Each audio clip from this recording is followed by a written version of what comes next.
உங்கள் தங்கம் வெள்ளி வைர நகைகளை விற்று பணம் பெற நம்பிக்கையான நிறுவனம் மேக்ஸ் கோல்ட். கால் 04454545545. தங்கம்னா காசு, அது விற்கணும்னா மேக்ஸ். ஒரு மனிதன் பொது வாழ்க்கைக்குள் வந்தால் அவனுடைய தனிப்பட்ட வாழ்க்கையை அடிப்பார்கள், விமர்சனம் பண்ணுவாங்க, சேத்த வாரி பூசுவாங்க, கழுவுன்னு கழுவி ஊற்றுவாங்க. அதில் உண்மை தன்மை இருக்குதா இல்லையான்ட்டு தாண்டி பொது வாழ்க்கை வந்து எல்லாத்தையும் சமாளித்து தான் ஆகணும், எல்லாத்தையும் ஃபேஸ் பண்ணி தான் ஆகணும். இதைத்தான் விஜய் விக்ரவாண்டி முதல் மாநாட்டில் சொன்னது என்னென்னா, ஏங்க வந்துட்டேங்க, நான் வந்துட்டேன், இனிமேல் பர்சனல் அட்டாக் பண்ணுவாங்க, என்னை பற்றி விமர்சனம் பண்ணுவாங்க, என்னுடைய குடும்ப சம்பந்தமான விஷயங்களை பேசுவாங்க, மொத்தத்தில் என் மேலே மொத்த ஃபோக்கஸையும் கொண்டு வந்து ஒரு விமர்சனத்தை வைப்பாங்க அப்படின்னா அது ஆரம்பிச்சது. அப்படியே ஆரம்பிச்சது தொடர்ந்துக்கிட்டே இருக்குது. சொல்கிறதுக்கான காரணம் என்னென்னா, இப்போ வந்த செய்தி, செங்கல்பட்டு நீதிமன்றத்தில் விஜயோடைய மனைவி சங்கீதா வந்து விவாகரத்து கோரி மனு தாக்கல் செய்திருக்கிறார் அப்படின்னு. விசாரணைக்கு 20ஆம் தேதி எடுத்திருக்கேன். விஜய் நேரில் ஆஜராகணுமா, ஆஜராகலையா, அதை தவிர ஒரு வீடுங்க, கணவன் மனைவி இருக்கிற வீட்டுக்குள்ளே உலகம் முழுக்கவே, அதுவும் இந்திய குடும்பத்தில் சென்சிட்டிவானவர்கள் வந்து, நான் பொதுவாகவே சொல்கிறேன், ஒரு கணவன் மனைவி இருக்காங்கன்னா வீட்டுக்குள்ளே 1000 பிரச்சனை தாங்க பிரச்சனை இருக்க தான் செய்யும். ஒரு கணவன் மனைவிக்கு இன்றைக்கி சண்டை வரும், நாளைக்கு ஒன்றா குடிப்பாங்க, அந்த சண்டை ஒரு வாரம் நீடிக்கும், அதன் பிறகு பேசி இதுவாகிடுவாங்க, அந்த சேர்ந்தா வேறு விதமாக மாறுச்சுன்னா வேறு விதமாக போகும். இது காலகாலமாக நடக்கிறது தான். இதை நியாயப்படுத்த விரும்பலை நான். ஆனால் திரும்ப சொல்லுது என்னென்னா, ஒருவர் லைம் லைட்டில் இருக்கும் பொழுது அவர் சம்பந்தமான ஒரு சின்ன விவகாரம் கூட பெரிய அளவில் பேசப்படும். ஏன்னா குடும்ப நல கோர்ட்டில் எத்தனை விவகாரத்து வழக்கு வருது. ஆனால் செலிபிரிட்டிகளுடைய இது வந்த பிறகு ஏன் அதை வந்து ஊடகங்கள் இப்படி எடுத்து பேசுகிறாங்க, ஏது பண்ணுறாங்கன்னா, அப்போ தான் வந்து வியூஸ் கிடைக்கும், அப்போ தான் ஓடும், அப்போ தான் தெரிய வரும்.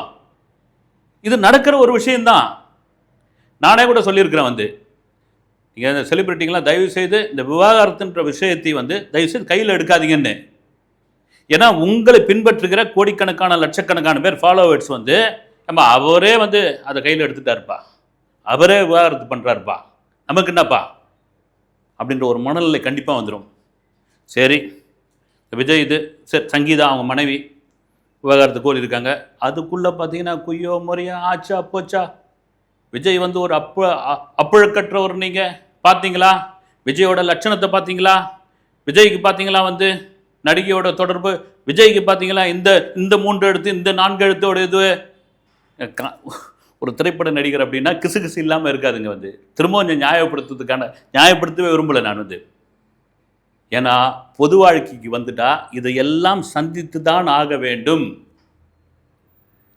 பல அரசியல் தலைவர்கள், பல ஆளுமைகள், பல சினிமா நட்சத்திரங்கள் இதையெல்லாம் சந்தித்து தான் வந்திருக்காங்க. வந்து அதையெல்லாம் மீறி இன்னும் இருக்குது, விசாரணைக்கு இருக்குது. இன்னும் வந்து அவங்க எதிர்த்தரப்பில் வந்து ஒரு பதில் மனு தாக்கல் பண்ணுவாங்க, 2 பேரும் விசாரிப்பாங்க, இதனுடைய பின்னணி என்ன.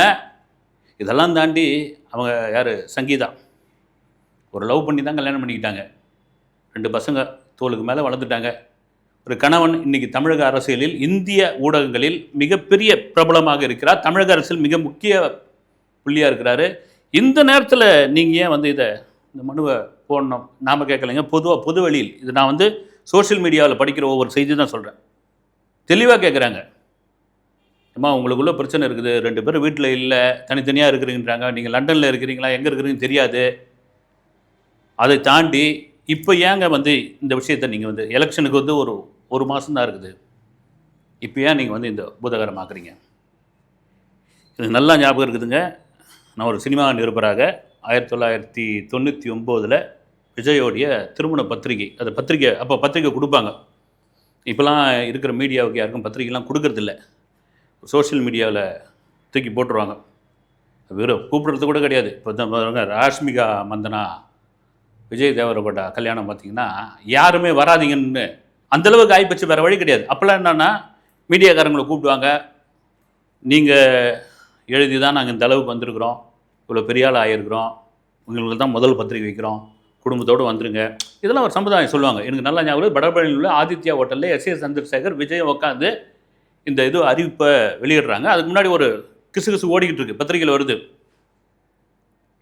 ஒரு வெளிநாட்டு தமிழ் பெண்ணை வந்து விஜய் வந்து லவ் பண்ணுறாரு, 2 பேரும் மாயாஜால் தியேட்டரில் போய் படம் பார்க்குறாங்க, 2 பேரும் ஷூட்டிங் ஸ்பாட்லேயே ரகசியமாக சந்திக்கிறாங்க அப்போ சுவாரஸ்யத்துக்கு இதெல்லாம் எழுதிட்டு இருப்பாங்க. அப்போ எஸ்.ஏ. சந்திரசேகர்லாம் கோவப்படுவார் வந்து, ஆச்சா போச்சா நீங்களாம் நேரில் பார்த்தீங்களா, அது பண்ணீங்களா இது பண்ணீங்களான்னு. அப்போ அந்த திருமண பத்திரிகை வைக்கும்போது எல்லாம் போனால் ஒரு 22 31 பேர் தான் இருப்போம், அவ்வளோதான். 28 31 பேர் தான் இருப்போம். அப்போ ஒரு பிரபல பத்திரிகையோட நாளிதழுடைய நிருபர் கூட உங்கள் லவ்வோடைய அந்த விஷயம் எப்படி மலர்ந்தது விஜய் அப்படின்ட்டு ஒரு மாதிரி கிண்டலாக கேட்டார். ஒரு முஸ்குன்னு கோவம் வந்துருச்சு விஜய்க்கு. கோவம் வந்துட்டு அப்புறம் எஸ்.ஏ. சந்திரசேகர், விடுங்க விடுங்க, நான் தான் சொல்கிறேன் இல்லைங்களா, லவ் பண்ணியாச்சு, கல்யாணம்னு வந்தாச்சு, நீங்கள் அதுக்கு முன்னே எவ்வளோ கிசு எழுதிங்க, செய்தியை போட்டாச்சு, அஃபிஷியலாக இதை அறிவிக்கிறோம், ஆகஸ்ட் 25 திருமணம், நீங்கள் எல்லாம் வந்துருங்க. அந்த திருமணத்துக்கு வந்து ரசிகர்களுக்கு வந்து ஒரு விருந்து வைக்கிறார் விஜய், அவருடைய வளர்ச்சியில் உங்களுடைய பெரும் பங்கு இருக்குது, இப்படிலாம் ஏடாகூடமாக கேள்வி கேட்டால் எப்படிங்க அப்படின்னு எப்பவுமே சமாளித்து விட்றவர் எஸ்ஏசி தான். பல தருணங்களில் விஜய் கோபப்பட்ட போதெல்லாம், விஜய் பேசாத போதெல்லாம் அவருடைய குரலாக மாறி இருந்தவர் அவர் தான்.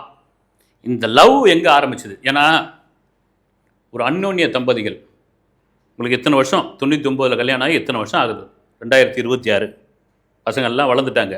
உங்கள் அன்பு கண்டிப்பாக இருந்திருக்கும். நான் விஜயும் அவங்க மனைவி சங்கீதாவையும் கூட பேட்டி எடுத்திருக்கேன், இல்லை விஜயை பேட்டி எடுக்கும் போதெல்லாம் பார்த்துருக்கேன். விஜய் எப்படி ஒரு மூடி டைப்போ அப்படியே எதிர்மறையான டைப் வந்து சங்கீதம், ஒரே கலகலகலன்னு இருக்கிற அப்படி ஒரு இது இவருடைய டைப் இது.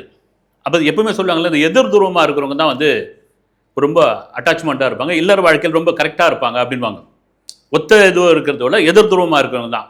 எங்கள் பூவே உனக்காக படம், அந்த படத்தை வந்து விஜய்க்கு நடிக்க தெரியாது அப்படின்ற விமர்சனம் இருந்த பொழுது அந்த படம் தான் டோட்டலாக இண்டஸ்ட்ரியில் வேற ஒரு விஜயை கொண்டு வந்து சேர். அந்த கண்டென்ட் அப்படியேப்பட்ட கண்டென்ட் இன்னைக்கு வரைக்கும் இயக்குனர் விக்ரமனை நாம் ஏன் அப்படி வந்து பேசிக்கிட்டு இருக்கோம் இப்போ வரைக்கும். விக்ரமனுடைய மகன் திரைப்படத்தில் அறிமுகமாகும் போது கோட் பட ஷூட்டிங்கில் இருந்த விஜயை போய் தன் மகன்கிட்ட கூட்டுமை இது பண்ணார், அப்படியே கட்டி அணைச்சிட்டாப்புல விஜய். ஏன்னா தன்னுடைய திரை வாழ்க்கையில் இந்த ஆளுக்கு நடிக்க தெரியாதுப்பா, விஜய்க்கு வந்து அழ தெரியாது, அடற சீனில் வந்து மழையை பெய்ய வைப்பாங்க, மாமியாருக்கு சோப்பு போடுற மாதிரியான காட்சியில் நடிக்க வைப்பாங்க, இதெல்லாம் எஸ்.ஏ. சந்திரசேகர் பண்ண வேலை, இப்படிலாம் விமர்சனம் பண்ணியிருந்தப்போ பூவே உனக்காங்கன்ற ஒரு பயங்கரமான ஃபீல் குட் படத்தை கொடுத்து சூப்பர் நடிகையா அப்படின்னு சொல்ல வச்சப்படாது. ஒரு ஹீரோ ஒரு பொண்ணை லவ் பண்ணுவாப்புல, அந்த பொண்ணு வந்து வேற ஒருத்தனை லவ் பண்ணுவான், அதை தெரிஞ்சுக்கிட்ட ஹீரோ அந்த காதலில் கூட சேர்த்து வைப்பான். ஆனால் இது சேர்த்து வைக்கிற இந்த கேரக்டர், இந்த ஹீரோ வந்து இன்னொரு பெண் லவ் பண்ணிக்கிட்டு இருப்பா, அவளை என்ன கல்யாணம் பண்ணிக்கிறாரா இல்லையா அப்படின்னு தான் இந்த கதை வந்து. இது போல தான் இது அவ்வளோ நேர்த்தியாக எடுத்து விஜயோட நடிப்பில் சூப்பர் ஹிட்டு. இன்னும் கேட்டால் பூவேவனுக்காக பிறகுதான் விஜய்க்கு பெண் ரசிகைகள் எக்கச்சக்கமாக இது வேணாங்க. அப்படி அந்த படம் பார்த்துட்டு லண்டனிலிருந்து புறப்பட்டு வந்தவங்க தான் வந்து சங்கீதா, ஒரு ரசிகையா விஜய் வந்து ஒரு ஷூட்டிங் ஸ்பாட்டில் மீட் பண்ணும்போது போய் சொல்கிறாங்க வந்து, சார் லண்டன்லேருந்து ஒரு தமிழ் பொண்ணு உங்கள் ஃபேனா, இங்கே வந்து ஃப்ளைட் பிடிச்சி வந்துட்டாங்க அப்படின்னு வர சொல்லுங்கள் அப்படின்ட்டு அப்படி பேச ஆரம்பிச்சது. அப்புறம் பயங்கரமாக அந்த படத்தை பற்றிலாம் பேச ஆரம்பித்து உங்களை ரொம்ப பிடிக்கும்னு சொல்லி, அப்புறம் டைம் இருக்கும்போது வீட்டுக்கு வாங்க அப்பா மீட் பண்ணுங்க அப்படின்னு சொல்லி அப்படியே எஸ்.ஏ. சந்திரசேகர் மீட் பண்ணி, ஏன் எங்கள் வீட்டு மருமகளாக இருந்தால் என்ன, சினிமாவில் நடக்கிறது தான் நிஜ வாழ்க்கையிலும் அப்படி பேசினப்போ, ஏன்னா சங்கீதா ஃபேமிலியும் வந்து சாதாரண ஃபேமிலி கிடையாதுங்க. அவங்க அப்பா சொர்ணலிங்கம் இலங்கையிலிருந்து போய் லண்டனில் செட்டில் ஆனவங்க. கிட்டத்தட்ட லண்டனில் ஒரு 3-4 பெட்ரோல் பங்க் இருக்குது, ரொம்ப வசதியான ஒருத்தர் வந்து. அப்படி பேசி முடிக்கப்பட்ட அந்த திருமணம், அதன் பிறகு திருமணத்துக்கு பிறகு 2 குழந்தைங்க, ஒரு அன்பான வாழ்க்கை. விஜய் போகிற ஃபங்க்ஷன்லாம் அவங்க வருவாங்க. சமீப காலமாக ஏன் வரல, அப்புறம் இந்த பிரச்சனையில் தான், நடிகை பிரச்சனையில் தான் வந்து அவங்க வெக்ஸ் ஆகிட்டாங்க. அப்புறம் லண்டனுக்கே அவங்க வந்து மொத்தத்தையும் எடுத்துன்னு எல்லாத்தையும் சாமான் செட்லாம் கிளப்பிக்கிட்டு போயிட்டாங்க. அவங்க விஜய் முகத்திலே முடிக்க மாட்டான் இனிமேல் அப்படின்னு சொல்லி சாபம் கொடுத்துட்டாங்க. இதெல்லாம் சும்மா சொன்ன வந்த விஷயங்கள். இதெல்லாம் மீறி அந்த காலகட்டத்தில் எம்ஜிஆர் அரசியலுக்குள் வந்துட்டார் அப்படின் பொழுது, எம்ஜிஆரை அரசியல் ரீதியாக எதிர்க்க முடியாத பொழுது, அரசியல் ரீதியாக எதிர்கொள்ள முடியாத பொழுது, ஏன்னா மக்களுடைய செல்வாக்கு அப்படி ஆகிப்போச்சு. எம்ஜிஆருக்கு இந்த நடிகை கிசு, எம்ஜிஆர் அந்த நடிகையை தனிமையில் சந்திச்சுட்டாங்க, எம்ஜிஆர் கூட இந்த நடிகை தான் இருக்காங்க. என்னென்னங்க வந்து நான் மூத்த பத்திரிகையாளர் சொல்லி கேள்விப்பட்டிருக்கேன், சில பத்திரிகைகள் இதெல்லாம் படிச்சிருக்கேன் நான். உடங்கட்டா ஒரு கட்டத்தில் அப்போல்லாம் இந்த இதுவெல்லாம் கிடையாது, ஏஐ கிடையாது, ஏஐ பிஐ இதெல்லாம் கிடையாது இல்லை. அப்போ போஸ்டர் எம்ஜிஆர் முகத்தை இருக்கிற இதில் பக்கத்தில் வந்து ஒரு நடிகையோட முகத்தை கட் பண்ணி அந்த தலையை கட் அவுட் பண்ணி வச்சுட்டு போயிடுவாங்க. எப்படியாப்பட்ட ஒரு கோபம், எப்படியாப்பட்ட ஒரு உக்கிரம் பாருங்க. இந்த தனி மனித ஒழுக்கம் வந்து இப்படி தான் நினச்சிட்டு இருக்காங்க. ஒருத்தரை பற்றி தவறாக பேசுறது, ஒரு நடிகை இணைச்சி பேசுறது, அவங்க கூட ஏதோ வந்து இவங்க வந்து குடியும் குத்திரமாக இருக்கிற மாதிரியான ஒரு கதையை அவுத்து விடுறது, இதெல்லாம் அவங்களுக்கு வந்து ஒரு பெரிய ட்ராபேக் ஆகும் அப்படின்னு நினச்ச பொழுது, அதெல்லாம் கிடையாதுங்க. அது அவருடைய பர்சனல் வாழ்க்கைங்க. அதை தாண்டி மக்கள் செல்வாங்க. எம்ஜிஆருக்கு அப்படி தான். ஆமாங்க, அவர் நடிகருங்க அவர். எம்ஜிஆர் வந்து அவ்வளோ பேர் வந்து பார்க்க தான் செய்வாங்க, கை கொடுப்பாங்க, அவ்வளோ பெண் ரசிகைகள் இருந்தாங்க. அது அவர் தனிப்பட்ட வாழ்க்கை இருந்து போகட்டும். எங்களுக்கு ஒரு நல்ல தலைவர் வேணும், எங்களுக்கு ஒரு நல்ல சிஎம் வேணும் அப்படின்னு தான் கடகடன்னு தூக்கின்னு வந்து இது பண்ண வச்சாங்க அவங்க மக்கள் வந்து. ஏன்னா தெளிவாக இருக்கிறாங்க.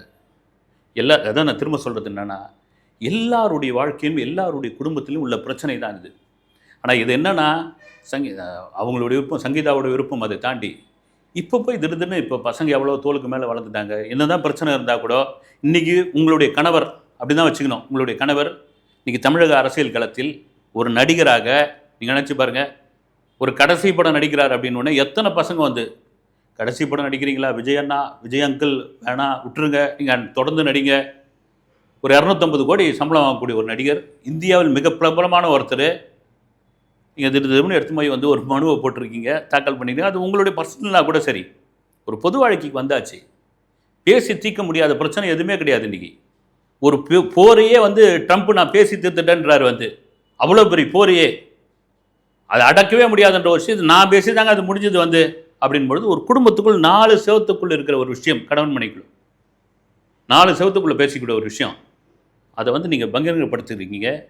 ஏறக்குறைய அவரை விஜயை டேமேஜ் பண்ணுற மாதிரி, காயப்படுத்துகிற மாதிரியான ஒரு விஷயம் தான் அது வந்து. சொல்லுவாங்கல்ல ஊரில் வந்து, என்னையா ஊர் உலகத்தில் இல்லாத பண்ணிவிட்டான் அப்படின்னு. பண்ணதுக்கான எந்த ப்ரூஃபும் இல்லை.